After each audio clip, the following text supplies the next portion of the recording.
우리 주위에는 사랑이 참 많으면 좋을 텐데 다툼과 그리고 갈등이라는 문제가 참으로 많은 것 같습니다. 사회 문제도 많이 대두되고 있습니다.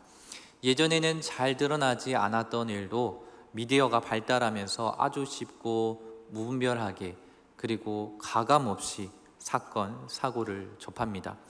그것을 보고 듣고 놀라고 우리 아이들이 이걸 보면 어쩌나 할 정도로 충격에 받고 그리고 절망하기도 합니다.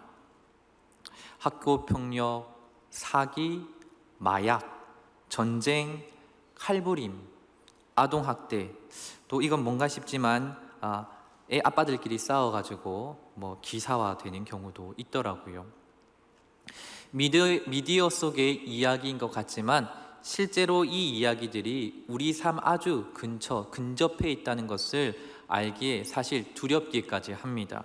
그러나 이 갈등과 다툼이라는 것이 오늘, 내일 일이 아니죠. 오래전부터 존재해 왔던 일이고 우리가 사회생활을 하면 이 갈등이라는 부분, 이 다툼이라는 부분을 마주할 수밖에 없습니다. 사람이 완벽하지 않기에 어느 정도 우리 주위에 작고 큰 다툼을 경험합니다. 교회 안이라 하더라도 말이죠.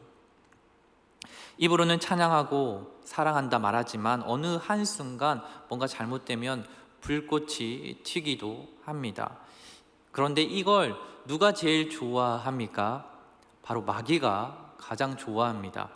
마귀는 이 다툼이라는 것을 이용해서 성도가 하나님을 가까이 하지 못하게 만듭니다. 아주 효과적인 방법입니다.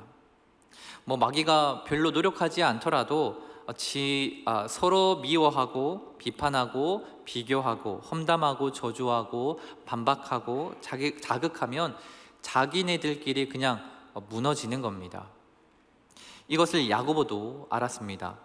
그래서 오늘 본문을 통해서 야고보는 다투지 마라. 그거 마귀가 제일 좋아한다. 마귀를 대적해야지. 너희들끼리 대적하면 누구 좋으라고 너네들끼리 대적하니? 너네들 같은 편이야. 이렇게 말하면서 우리가 서로 다투지 말아야 할 것과 다툼을 극복하는 소스들도 이 야고보서에 함께 제공해주고 있습니다. 먼저 3장 오늘 본문을 보시면요, 다툼을 피하기 위해서는 지혜가 필요하다고 말합니다. 예상하시겠지만 야고보가 말하는 지혜와 그리고 세상에서 말하는 지혜, 세상 지식과는 엄연히 다릅니다. 요즘 한국 사회에서 의대가 최고로 인기가 많습니다. 서울대생들도 자퇴하고 지방의대로 간다고 하죠. 그 중에서도 서울대학교 의대 출신이라고 하면 아마 1000에 가까운 사람들이 갈 것 같아요. 그러나 성경에서 서울대 의대생들을 지혜롭다 하지 않습니다. 왜냐하면 성경에서 말하는 참 지혜란 지성과 세상적인 지식과는 아무 관계가 없기 때문입니다. 야고보가 말하는 지혜는 수능 점수나 언어 능력이나 학위나 주식 투자 능력 이런 데 있지 않습니다. 아무 관계가 없어요. 이러한 지혜는 다툼을 해결하는 데 도움이 안 됩니다. 도움이 됐더라면 의사협회, 법조인들 그리고 정치인들 그 모임에서 다툼이 적어야겠죠. 넘칩니다. 그럼 참된 지혜란 무엇일까요? 확실한 것은 이 참 지혜라는 것은 다툼을 그치게 한다는 겁니다. 만약 우리 가정에 다툼을 멈추게 하고 싶다면 이 지혜가 필요한 줄 믿습니다. 우리 공동체에 다툼을 저 멀리 보내고 싶다면 이 지혜가 필요합니다. 하나님이 주시는 위로부터 오는 지혜는 다툼을 멈추게 합니다. 수많은 지식인들과 지혜자들이 다툼을 잠재울 수 있는 방법을 연구하고 또 발표하고 논문도 씁니다. 수많은 책을 통해서 갈등의 깊이, 문제의 고리, 문제의 유형, 종류, 화해의 도구 이런 것들을 이야기합니다. 그러나 이 지혜자들의 지혜는 위로부터 오는 지혜가 아니잖아요. 하나님으로부터 오는 지혜가 아니잖아요. 하나님으로부터 받는 지혜가 아닙니다. 꽤 지혜롭게 말하지만 인생의 싸움을 이길 힘을 줄지언정 싸움을 그치고 평강을 주게 하지는 못합니다. 이사야가 이야기했던 지혜자의 지혜가 없어지고 명철자의 총명이 가려지리라 라는 말처럼 하나님이 지혜를 가리시면 지혜롭다 할 자가 아무도 없습니다. 성경의 문맥을 살펴보면 지혜가 가려지는 이유는 인간의 교만 때문입니다. 어느 정도 지혜가 있다 하면서 교만하게 행하면 하나님께서 그 지혜를 가리시는 겁니다. 그래서 오늘 본문 3장 13절에서 이렇게 말하죠. 너희 중에 지혜와 총명 있는 자가 누구냐? 지혜를 말하고 총명이 있다 말하지만 입으로는 그럴싸한 말을 마구 쏟아내지만 너희 속에 독한 시기와 질투와 거짓말을 한다면 그럼 네가 말하고 있는 그 자랑스러운 지혜는 정욕의 것이고 귀신의 것이다 라고 아주 세게 말합니다. 그런데 이 귀신의 것이라고까지 말하는 이 지혜가 우리 모임 가운데서도 충분히 있을 수 있다는 겁니다. 4장 1절에서 너희 중에 싸움이 어디로부터 그리고 다툼이 어디로부터 나느냐라고 묻잖아요. 너희 중에 성도의 모임 가운데에서도 다툼이 싸움이 있을 수 있다라는 것을 말해줍니다. 그런데 이러한 다툼이 정욕이 가득한 세상적인 지혜로는 이 다툼이 해결될 수 없습니다. 세상도 그런데 하물며 교회 안에서 세상 지혜로 해결할 수 있는 착각은 어디서 나온 자신감일까요? 귀신의 것, 정욕의 지혜는 다툼을 일으킬 뿐입니다. 반대로 위에서부터 오는 그 지혜는 다툼을 유발할 수가 없습니다. 위로부터 오는 지혜는 어떤 것입니까? 우리 3장 17절을 성경책을 보고, 일부러 자막 안 했어요. 성경책을 보고 읽어봅시다. 시작. 오직 위로부터 난 지혜는 첫째 성결하고 다음에 화평하고 관용하고 양순하며 긍휼과 선한 열매가 가득하고 편견과 거짓이 없나니. 아멘. 여기서 성결하다는 말은 진실하다는 의미입니다. 우리는 진실한 사람입니까? 요즘 뉴스를 보니까 정청조 씨라는 그 사건으로 뉴스가 도배되더라고요. 거짓말을 덮기 위해서 거짓말을 하니까 걷잡을 수가 없습니다. 확신하건대 아마 그 분은 평강이라는 것을 경험하지 못했을 겁니다. 진실한 사람은 평안하지만 진실하지 못한 사람은, 거짓된 사람은 평강을 누릴 수가 절대로 없습니다. 평안할 수 없습니다. 거짓말이 탄로나는 걸 걱정을 안 했겠습니까? 전과가 수두룩한데요. 이미 들통난 적도 많은데요. 그것을 덮기 위해서 뭔가 또 해야 되잖아요. 그래서 자기뿐만 아니라 타인까지 구렁텅이에 그냥 내몹니다. 넣습니다. 다툼은요, 옵션입니다. 이 사람이 가지고 있는 지혜는 성결하지 못한 지혜입니다. 위로부터 오는 지혜가 아닙니다. 그렇다면 우리 공동체에는 성결한 모습, 진실한 모습을 가지고 있습니까? 그 지혜를 가지고 우리 서로 사랑하고 있습니까? 우리 사랑방 안에서, 전도회 안에서 사랑하고 계십니까? 그리고 17절에 보니까 지혜는 화평, 관용, 양순하다라고 말합니다. 어찌 이런 단어에 다툼이 끼어들 수 있겠습니까? 특별히 양순하다라는 말은 완고하지 않고 다른 사람들의 이야기를 듣는다, 다른 사람의 이야기를 기꺼이 받아들인다, 그 자세를 말합니다. 그렇죠. 이 사람 내 말을 너무 귀 기울이네? 기분 나빠 하는 사람 없죠. 있습니까? 네. 이 사람 내 말을 너무 잘 듣네, 화가 나네 라고 하는 사람은 없습니다. 잘 듣고 잘 받아준다는 것은 성숙하다는 겁니다. 제가 고등학교 2학년 때 담임 선생님이 고등학교 2학년 때 담임 선생님이 기독교에 대해서 너무 싫어하셨어요.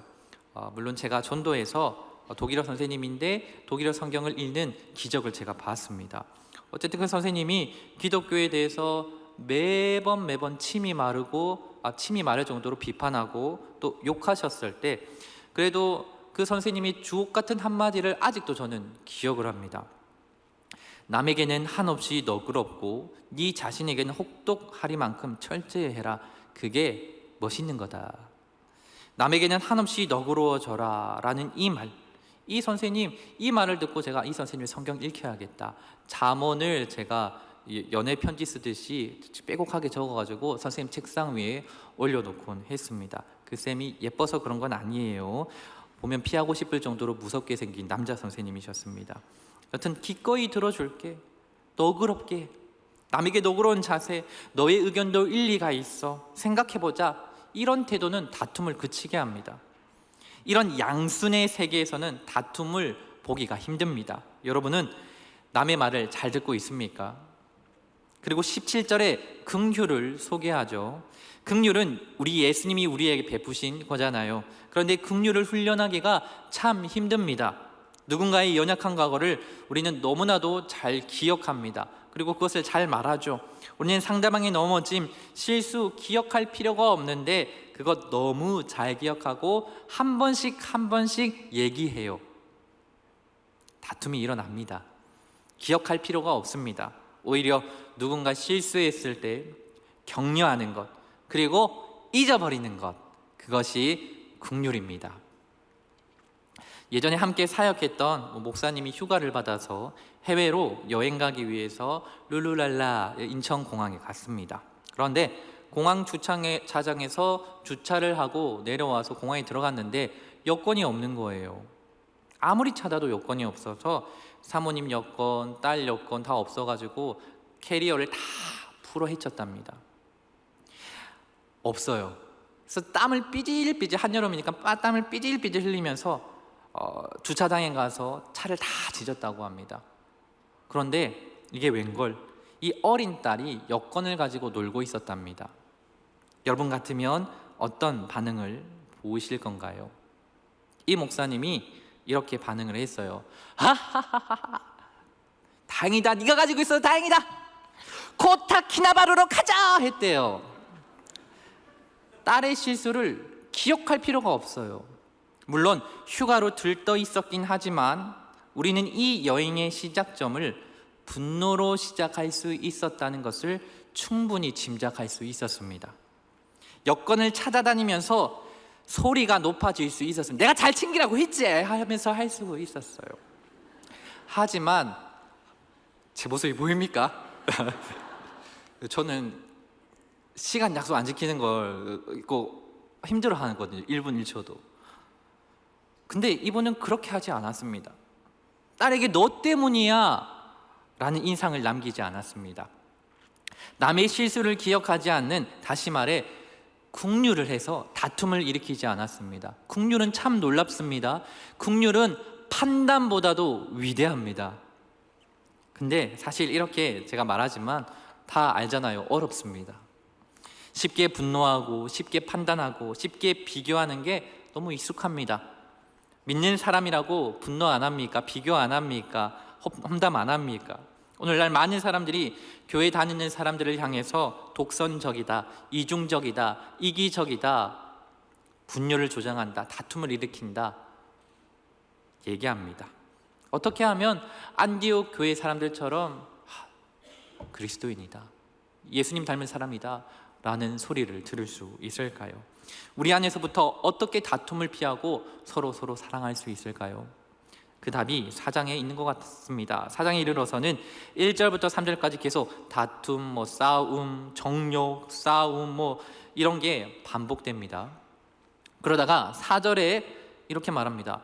가늠한 여인에게 가늠한 여인아, 네가 세상과 벗되었구나, 세상과 친구가 되었구나, 하나님과의 관계가 삐걱거리고 있구나.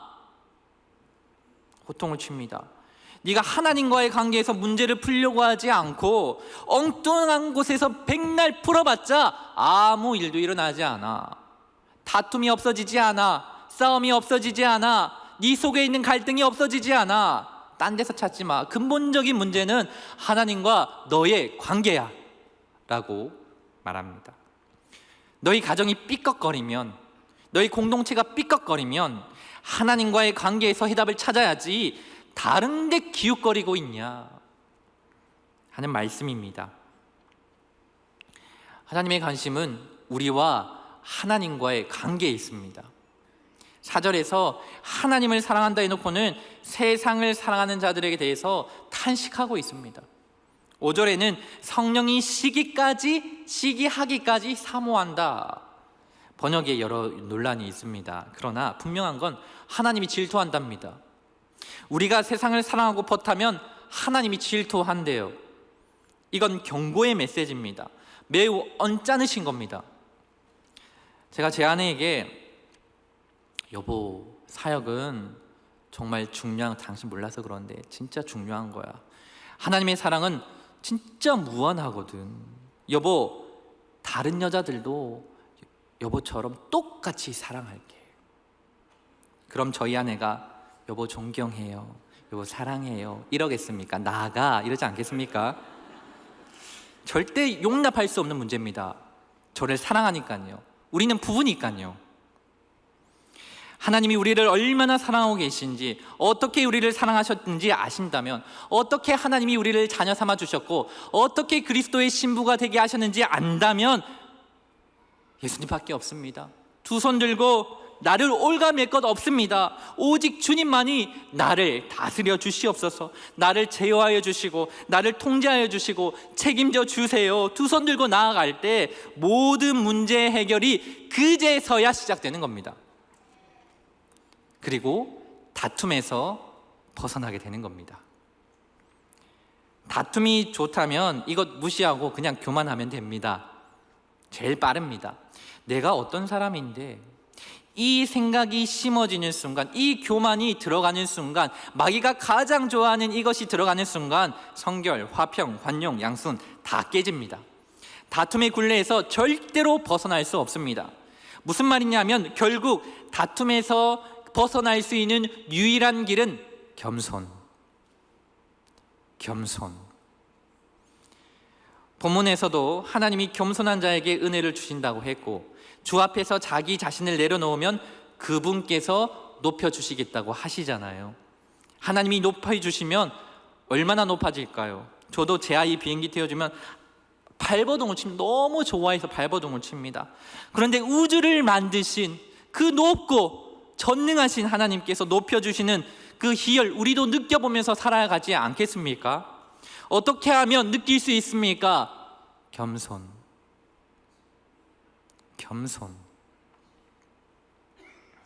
하나님 앞에서도, 다른 사람 앞에서도, 나 자신에게도 겸손.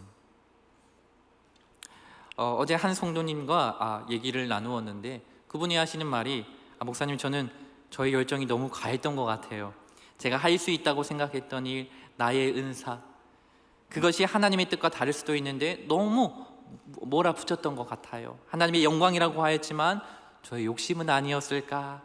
그래도 지금이라도 깨닫게 해주셔서 너무 감사해요 라고 말씀하시더라고요. 근데 불현듯 제 머리에 떠오르는 게 있더라고요. 나는 여태껏 나의 은사가 이거고, 내가 잘하는 게 이거고, 내가 편한 게 이거니까 하나님 나라 위에 사용해 주세요. 잘하는 거 사용해 주세요. 저 이렇게 있으니까. 그럴 때가 많았습니다. 좋은 말 같은데 내가 하나님을 통제하려고 한 것은 아니었을까? 하나님이 나를 다스리시고 나를 원하신다면 내 전부를 드려야죠. 내가 가진 선한 게 뭐가 있다고 하나님 앞에서 하나님 골라 합니까? 교만했던 제 자신을 회개하며 눈시울이 붉어지더라고요. 혹시 이 교만으로 다툼이 일어난 적이 없었을까? 너무 부끄럽더라고요. 7절은 명령합니다. 하나님께 복종할지어다. 8절은요, 죄인들아 손을 깨끗하게 하라. 두 마음을 가진 사람들아 마음을 성결하게 하라. 9절은요, 슬퍼하며 애통하며 울지어다. 어떤 번역서에서는 당신이 잘못 행한 일에 대해서 눈물을 흘리십시오, 이렇게 번역했더라고요.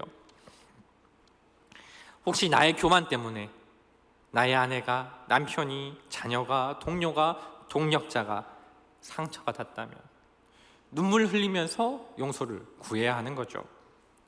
나에게 1%의 잘못이 있고 그 상대방에게 99%의 잘못이 있다 하더라도 나의 1%의 잘못 해결해야 됩니다. 99%는요, 그럼 목사님 하나님께 맡기십시오. 그게 겸손입니다. 그것이 주 앞에서 나를 낮추는 겁니다. 딴 거 아닙니다. 이런 말도 안 되는 겸손을 하나님께서는 기뻐하시고 이런 자를 하나님께서 높여주시겠다고 약속하셨습니다. 이런 말도 안 되는 겸손의 공동체, 사직동교회 공동체가 되기를 소망합니다. 예수님께서 말도 안 되시는 겸손을 보이셨고 그것을 오늘 우리에게도 요구하십니다. 하나님께서 우리에게 요구하시는 것은 예수 믿었으니까 됐다, 끝 아닙니다. 요구하시는 것은 레벨이 상당히 높습니다. 하나님은 지금도 본문처럼 겸손한 자에게 은혜를 베푸시길 원하십니다. 만약 하나님의 자녀가 겸손하지 않고 계속해서 교만할 때, 내 뜻대로 행할 때, 내 의견만 중요할 때, 내 자존심이 굉장히 중요할 때 하나님은 억지로 그 사람을 낮추십니다. 그럴 때 고통이 수반됩니다. 눈물이 수반됩니다. 거기에는 여러 가지 어려움이 따릅니다. 하나님이 겸손을 배우라고 훈련시키기 전에 겸손합시다. 우리는 참 좋은 훈련장을 가지고 있습니다. 바로 나와 맞지 않는 사람들과 함께하는 공간입니다. 여러분 중에 서로 맞지 않는 분들이 있습니까? 축하합니다. 은혜 받을 기회입니다. 서로 겸손합시다. 여러분 중에 갈등이 있는 분들이 있습니까? 정말 저 사람만 아니면 우리 사랑방 너무 부흥할 것 같은데 하는 분이 있습니까? 겸손하시기 바랍니다. 그때가 은혜 받을 때입니다. 하나님께서 높여주실 기회입니다. 말도 안 되는 겸손으로 자기를 낮추십시오. 그 자가 진정한 위로부터 오는 참 지혜를 가진 사람이 될 겁니다. 그리고 더욱더 큰 은혜를 받게 될 겁니다. 하나님 손에는 분명 우리의 겸손 성적표가 있을 것 같습니다. 오늘 집에 가서 노력해 봅시다. 우리의 성적을 좀 올려 봅시다. 하나님, 우리 가족, 저 인간 좀 고쳐주세요가 아니라 하나님, 나를 변화시켜서 예수님 마음 품게 하여 주시옵소서. 겸손하게 하옵소서. 결단하시기를 바랍니다. 그래서 차고 넘치는 은혜를 다 받으시는 우리 교회 겸손한 성도님들 다 되시기를 주님의 이름으로 축복합니다.